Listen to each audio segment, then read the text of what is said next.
रिश्ता दिल का 8वें किस्त जैसे बगैर किसी को बताए अहल हुरिया को घर से लेकर गया था। वैसे ही घर में बगैर किसी को बताए वो अकेला वापस भी आ गया था। हुरिया के मोबाइल फोन को वो मुकम्मल तौर पर देख चुका था। इसके सारे सोशल अकाउंट्स चेक कर चुका था, लेकिन कुछ भी वैसा नहीं मिला था जो वो देखना चाहता था। तंग आकर उसने मोबाइल को स्विच्ड ऑफ करके वापस रख दिया और बेड पर आकर हमद के साथ लेट गया और हाथ बढ़ाकर उसे अपने बाजू पर लटाया। आहल हमद के चेहरे के एक एक नक्श पर हाथ फेर रहा था और इसके सही सलामत होने का यकीन कर रहा था। इसे जोर से खुद में भेंचकर वो सोने की कोशिश करने लगा, मगर नींद उसकी आंखों से कोसों दूर थी। उसकी सोचों की सुई होरिया पर उटकी हुई थी। क्या मैं बाबा को इसकी सच्चाई बता दूं?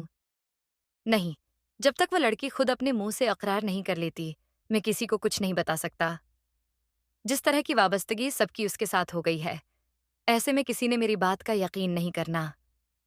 मुझे पहले सबूत इकट्ठे करने होंगे और सबूतों के साथ सबके सामने उसकी पोल खोलनी होगी। मैं अभी किसी को कुछ नहीं बता सकता। बहुत जल्द, बहुत जल्द मैं तुम्हें बेनकाब कर दूंगा। तुम्हारी असलियत सबके सामने ले आऊंगा। बस बहुत हो गया। अब तुम मेरे घर वालों के जज्बात के साथ मजीद नहीं खेल सकती। अब तुम्हें तुम्हारे धोखे की सजा देने का वक्त आ गया है। हुरिया के बारे में सोचते हुए रात को काफी देर से उसे नींद आई थी, लेकिन सुबह इसकी आंख अपने वक्त पर खुल गई थी। हमद को एक नजर देखने के बाद बस्तर से उठकर वजू किया और नमाज फज्र अदा की। नमाज पढ़ने के बाद वो जॉगिंग के लिए बाहर निकल गया। आहल पूरे 1 घंटे के बाद वापस आया, लेकिन घर में हिनोज खामोशी का राज था। सभी लोग सोए हुए थे। कर्नल साहब की सहर खीजी की आदत से वो बखूबी वाकिफ था, इसलिए उनका अभी तक सोना आहिल को हैरान कर रहा था। वो ये नहीं जानता था कि पिछले 3 सालों में ये घर और इस घर के मकीनों को हुरिया की आदत पड़ चुकी थी। वो सबको जगाती थी और आज चौंकी वो थी नहीं, इसीलिए सब सो रहे थे। आहिल सोए हुए कर्नल साहब पर एक नज़र डालता, वापस अपने कमरे में आया और कुछ ही देर बाद वो नहा धोकर खुशबुओं में बसा। बेड पर हमद के नज़दीक बैठकर उसे देखने लगा। वो हमद को गले लगाना चाहता था, इससे बातें करना चाहता था, लेकिन हमद उठ ही नहीं रहा था।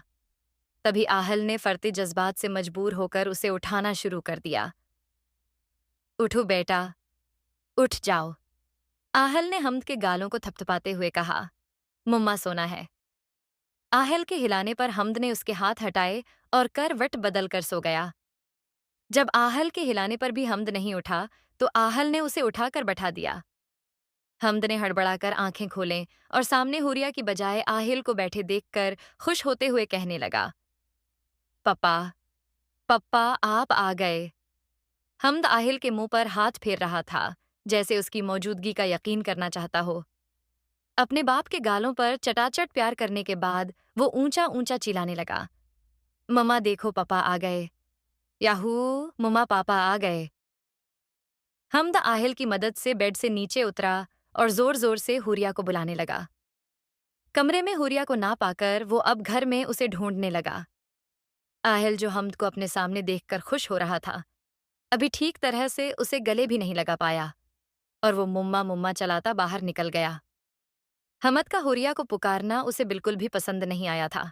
हमद पूरे घर में हुरिया को ढूंढ रहा था, उसे पुकार रहा था, लेकिन वो कहीं नहीं थी। हाल के सूफे पर चढ़कर वो ऊंचा ऊंचा रोने लगा।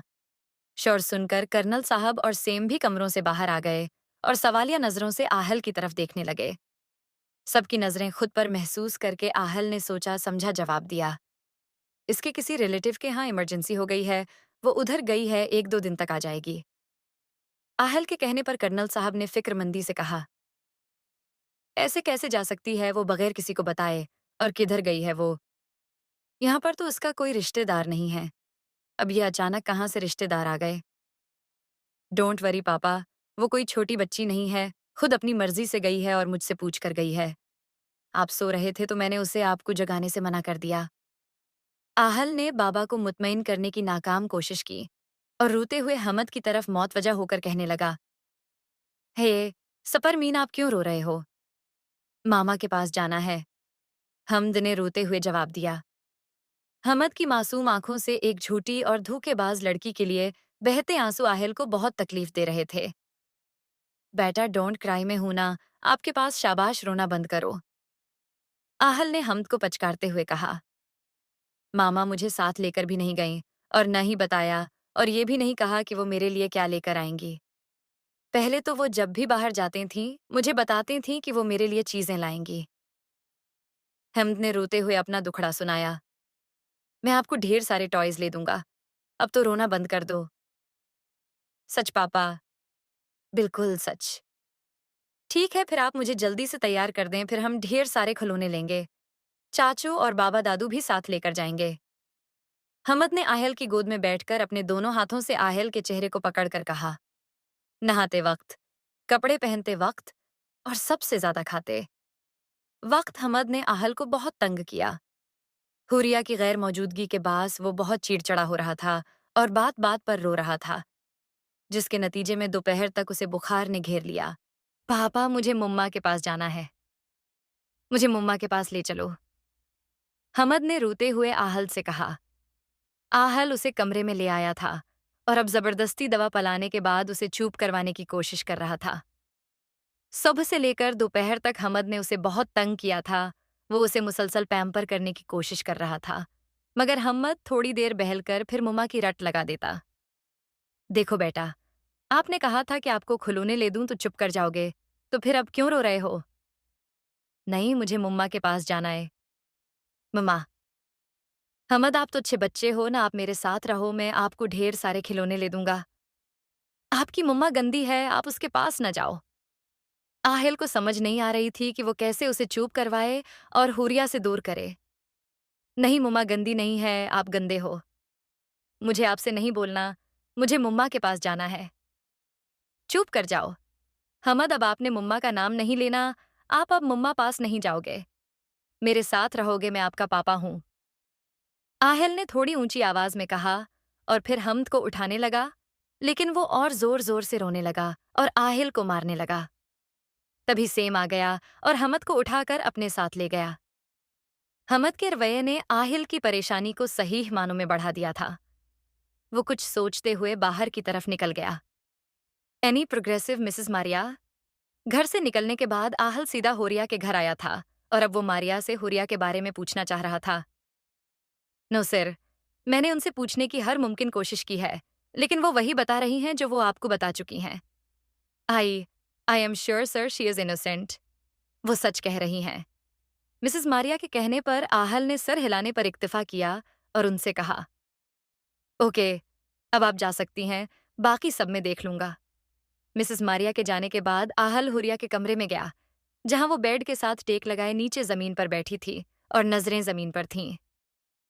बिखरे बाल, रोने से आंखें और नाक इंतहाई सुर्ख हो चुके थे। आंखों में सुर्खी के साथ साथ नमी भी थी। इसकी हालत देखकर तो एक लम्हे के लिए आहल की नजरों के आगे कल मुस्कुराते, लब्बों से कानों से झमके निकालती और तेजी से कमरे में नजरें घमाती हुरिया का दलक्ष चेहरा घूम गया।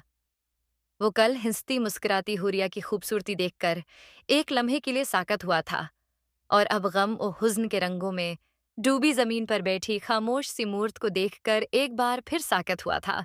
नीम खामोशी हो तुम, सख्त दिलकाशी हो तुम, इस कदर मुकम्मल नज़म, किसकी शायरी हो तुम?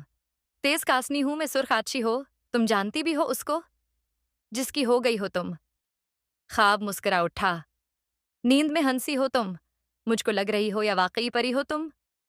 न जाने कितनी देर वो ऐसे ही खड़ा रहता, मगर हुरिया ने इसकी मौजूदगी को महसूस करके बगैर इसकी तरफ देखे अपना रूख बदल लिया और बस जिस मंजर ने इसके कदमों को जकड़ रखा था, इसके हटते ही इसके साकित कदमों ने हरकत की और वो भी हुरिया के साथ जमीन पर बैठ गया और एक हाथ से इसके चेहरे का रूख अपनी तरफ किया। अपने गालों पर आहल के हाथ का लम्स महसूस करके हुरिया की आंसुओं से भरी आंखें छलक पड़ें। आहल को अपनी हथेली पर नमी महसूस हो रही थी। क्यों जुल्म कर रही हो अपनी इन खूबसूरत आंखों पर? मेजर आहल रिजा एक आतिश फशानी चट्टान है जिस पर तुम्हारे ये आंसू असर नहीं करेंगे। मत टिकराओ मुझसे, खत्म हो जाओगी। दोनों हाथों से हुरिया के आंसू साफ करते हुए, अपना चेहरा हुरिया के करीब करते हुए आहल ने धीमे लहजे में कहा। आहल के इतने करीब होते हुए भी हुरिया ने बमुश्किल सुना। आहल की सांसों को अपने चेहरे पर महसूस करते हुए हुरिया ने पूरी कुव्वत से उसे पीछे किया और अपना चेहरा इसकी गिरफ्त से आजाद किया। क्यों कर रहे हैं आप ऐसा? क्यों नहीं यकीन कर रहे मेरा? मैंने जो किया आपके बच्चे की मोहब्बत में क्या? यकीन करें मेरा, मैंने कुछ गलत नहीं किया। हुरिया ने बेड के सहारे खड़े होकर कहा। आहल पर जो एक फसों सा छाया हुआ था, हुरिया के उसे धिका देने पर छन से टूट गया और वो वापस अपने खूल में बंद हो गया। फिर से वो आहल बन गया जिससे दुश्मन पनाह मांगते थे, एक पत्थर दिल में जर। वो पत्थर दिल जिसके हाथ अपनी बेवफा बीवी को गोली मारते ज़रा नहीं कांपे। वो अपनी जगह से उठा और हुरिया के सामने खड़े होकर कहने लगा, मैं तुम्हें कोई घामड़ बेवकूफ नजर आता हूं क्या? आहल इतनी जोर से धाड़ा कि हुरिया का दिल बंद होने लगा। उसने खौफ से आंखें मीच लें और दोनों कानों पर अपने हाथ रख लिए। अपनी टांगों पर खड़े रहना मुश्किल हो रहा था उसके लिए। तुम्हें क्या लगता है कि तुम मुझे दो चार आंसू बहाकर दिखाओगी और कुछ भी झूठ बोल दोगी तो मैं यकीन कर लूंगा? हुरिया के बाजों को झटक कर अपने करीब किया और उसकी ठोड़ी को ऊपर उठाकर कहने लगा। ये भी एक तरीका था इससे सच्चाई उगलवाने का। वो उसे हिरास करने की कोशिश कर रहा था ताकि वो डर से सब बता दे। औरत ज़ात इंतहाई खुदगरज और नाकाबिले एतबार होती है। वो अपने मतलब की खातिर अपने बच्चे की जिंदगी तक दांव पर लगा सकती है। बगैर किसी गरज के वो अपने सुगे रिश्तों से मोहब्बत नहीं करती, और तुम मुझे एक गैर के बच्चे से मोहब्बत के किस्से सुना रही हो। तुम भी तो एक औरत हो, तो कैसे मान लूं कि तुम अपना घर बसाने की बजाय, अपने बच्चे पैदा करने की बजाय वहां बगैर किसी गरज और रिश्ते के मेरा घर संभाल रही थी और मेरा बच्चा पाल रही थी। अपनी बातों से तुम किसी और को बेवकूफ बना सकती हो, मुझे नहीं। हुरिया की कलाई को पीछे की तरफ मोड़कर कहने लगा। उंगलियों के दबाव से हुरिया की कलाई जलने लगी और दिल कांपने लगा। उसके पूरे जिस्म पर कपकपाहट तारी थी। आहल ने मजीद एक कदम के फासले को कम किया और उसे कहने लगा, अभी भी वक्त है, मुझे सारी सच्चाई बता दो, हो सकता है कि तुम्हारी सजा में कुछ कमी हो जाए। आहिल के अंदाज वाल्फाज ने हुरिया को शदीद गुस्से से दौचार किया। बार बार उसका छूना उसे सलगा रहा था। हुरिया ने एक बार फिर खुद को आहिल की गिरफ्त से आज़ाद किया और गुस्से से कहने लगी, बहुत शौक है ना आपको सच सुनने का, तो सुनिए। आज मैं आपको वो सच बताती हूँ जिसे आईना भी नहीं दिखा सकता। हुरिया ने अपने कंधे से ढलके दुपट्टे को ठीक किया और आहल के सीने पर अपने दाएं हाथ की शहादत की अंगली रखकर कहने लगी, आप एक इंतहाई खपती और पागल इंसान हैं। आंखों वाले अंधे और कानों वाले बहरे हैं, जिसे ना तो सच दिखाई देता है और न ही सुनाई देता है। अपने काम और पोजीशन का नाजायज फायदा उठाकर एक बेगुनाह लड़की को कैद करने वाले जालिम इंसान हैं। बेयकीनी और बेअतबारी की दलदल में इस कदर धंसे हुए हैं कि मुजरिम और मासूम की पहचान भूल चुके हैं। एक फौजी होकर मोहब्बत जैसे जज्बे से इनकारी हैं। जब आप बगैर किसी रिश्ते और जान पहचान के लोगों के लिए, इनकी हिफाजत के लिए अपने घर और फैमिली से सालों दूर रहकर दुश्मनों से लड़ सकते हैं, तो मेरी मोहब्बत और एहसार को क्यों गुनाह समझ रहे हैं? औरत ज़ात जितनी भी नाकाबिले एतबार सही, लेकिन खालिस ममता से भरपूर होती है। इसी ममता के हाथों मजबूर होकर मैंने ये सब किया है। अपने दिल की भड़ास निकालकर हुरिया अब लंबे लंबे सांस ले रही थी और आहल ने उसे कुछ सख्त सुस्त कहने के लिए मुंह खोला ही था कि उसका मोबाइल बज उठा। स्क्रीन पर सेम का नंबर देखकर इसने कहा, हाँ, सेम बोलो। सेम का नाम सुनकर हुरिया ने बोलना चाहा, लेकिन आहल ने फौरन इसके मुंह के आगे हाथ रख दिया। हुरिया की पुश्त आहल के सीने से लगी थी और वो दोनों हाथों से आहल का हाथ अपने मुंह से हटाने की कोशिश कर रही थी कि आहल की अगली बात ने इसको साकित कर दिया। क्या कह रहे हो तुम? सेम ऐसे कैसे बेहोश हो सकता है? वो एक लहजा को रुक कर सेम की बात सुनी और कहा, मैं अभी अस्पताल आ रहा हूं, तुम उसका ख्याल रखना। फोन बंद करके जैसे ही आहल ने हुरिया के मुंह से हाथ हटाया, इसने कहा, कौन अस्पताल में है? हम तो ठीक है ना। कौन बेहोश हवा है, प्लीज बताइए। एक बार फिर वो पहले वाली कमजोर सी हुरिया बन चुकी थी, जिसकी हिम्मत ये सोचकर ही खत्म हो गई थी कि इसका बेटा तकलीफ में है। इसके सवालात को नजरअंदाज किए आहिल बाहर की तरफ लपका, लेकिन हुरिया ने उसका बाजू पकड़ लिया और कहने लगी, नहीं, आप मुझे ऐसे छोड़कर नहीं जा सकते। मुझे हमद के पास ले जाएं। क्या हवा है उसे बताएं मुझे। बस एक लफ्ज और नहीं, पहले ही तुम्हारी वजह से वो अस्पताल पहुंच गया है। दुआ करो कि वो ठीक हो। अगर उसे कुछ हो गया ना, तो यहीं उसी कमरे में तुम्हारी कब्र बना दूंगा। ये कहकर वो रोती बलकती हुरिया को घर में अकेले बंद करके चला गया।